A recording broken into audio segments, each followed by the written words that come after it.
അമ്മയ്ക്കും മക്കൾക്കും ജന്മനാടായ പടിഞ്ഞാറ്റിൻകരയുടെ കണ്ണുനീരിൽ കുതിർന്ന യാത്രയയപ്പ് നൽകി.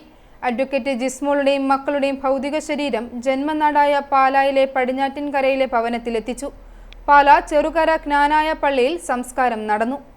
പുഴയിൽ ചാടി ആത്മഹത്യ ചെയ്ത മുത്തോലി പഞ്ചായത്ത് മുൻ പ്രസിഡന്റ് ജിസ്മോൾക്കും മക്കൾക്കും വിട നൽകി ബന്ധുക്കളും നാട്ടുകാരും. ഏറെ വൈകാരികമായാണ് 3 പേർക്കും യാത്രാമൊഴി ചൊല്ലിയത്.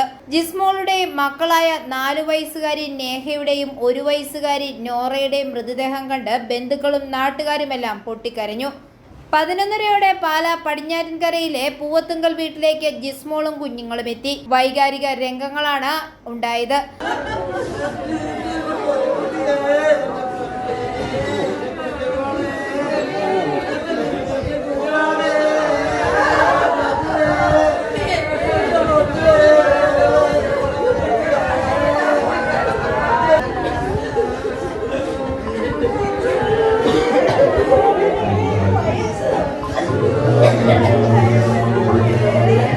നാലരയോടെ മൃതദേഹം ചെറുകര പൈങ്കുളം സെന്റ് മേരീസ് ജ്ഞാനായ പള്ളിയിൽ എത്തിച്ചു.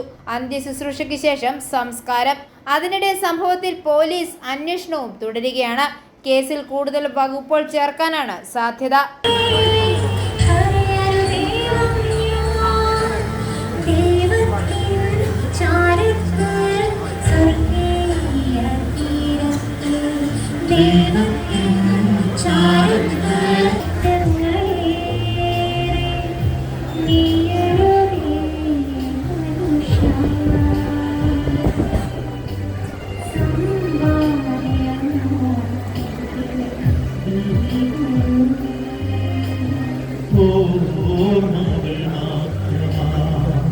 ഐഫോറിയ ന്യൂസ് പാലാ.